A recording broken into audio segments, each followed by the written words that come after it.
श्लोक 13. गामाविश्य च भूतानि धारयाम्यहमोजसा पुष्णामि चौषधीः सर्वाः सोमो भूत्वा रसात्मकः.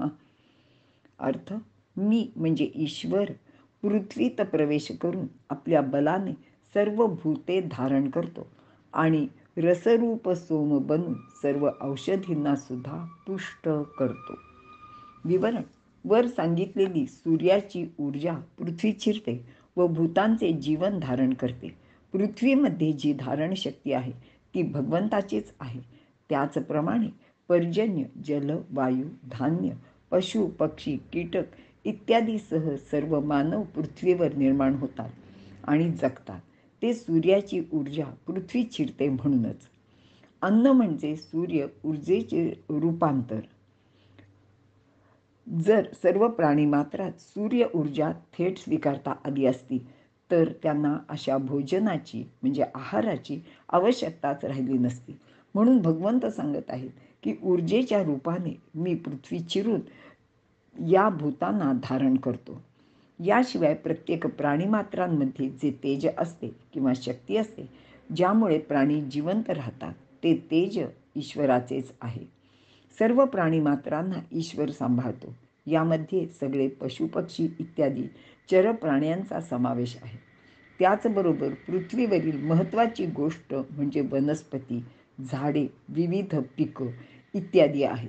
तर या सर्वांचे पोषणसुद्धा हा परमेश्वरच करीत असतो. सूर्याच्या तेजामुळे व इतर पंचमहाभूतांपासून म्हणजे जसे पृथ्वी, आप, वायू इत्यादीपासून वनस्पती अनेक पदार्थांची निर्मिती करत असतात. सूर्यासह सर्व महाभूते परमेश्वरानेच निर्माण केलेली आहेत आणि व्यापलेली सुद्धा आहेत. त्यामुळेच इतर प्राणी जगताप्रमाणे वनस्पतीचे पोषण सुद्धा हा परमेश्वरच करतो. अर्थातच हे कार्य चंद्रकिरणांद्वारे केले जाते. कारण चंद्र म्हणजेच सोम हा रसात्मक आहे. रस हाच त्याचा आत्मा व कार्यसुद्धा आहे. चंद्राला औषधींचा किंवा वनस्पतींचा राजा असे म्हणतात. तो वनस्पतींचा पोषक आहे. आपल्याकडे सकाळी सूर्यस्नान करण्याची पद्धत आहे. म्हणजे सूर्य उदयाचे वेळी सूर्याचा प्रकाश आपल्या अंगावर घ्यायचा, सूर्याचे कोवळ्या उन्हात बसायचे आणि तसेच चांदण्या रात्री म्हणजे शुक्ल पक्षात सोमपान करावे असे सांगितले आहे. आपण कोजागिरीचे दिवशी चंद्रकिरणात ठेवलेले दूध पितो किंवा थोडासा विहार सुद्धा करतो. हे सोमपानाचे अवशिष्ट रूप आहे. खरे तर प्रत्येक शुक्ल पक्षात सर्वांनी असे हे जे काही चंद्रकिरण आहेत ते आपल्या अंगावर घ्यायला पाहिजे. या चंद्रामध्ये 2 शक्ती आहेत, प्रकाशिका व पोषण शक्ती. प्रकाशाचे वर्णन मागील श्लोकात केले आहे. यामध्ये पोषण शक्ती सांगितली आहे. शुक्ल पक्षात रसमय चंद्रकिरणांनी चंद्र अमृत वर्षाव करतो असे भगवंत सांगत आहेत आणि त्यामुळेच वनस्पती पुष्ट होतात, त्यांची वाढ होते.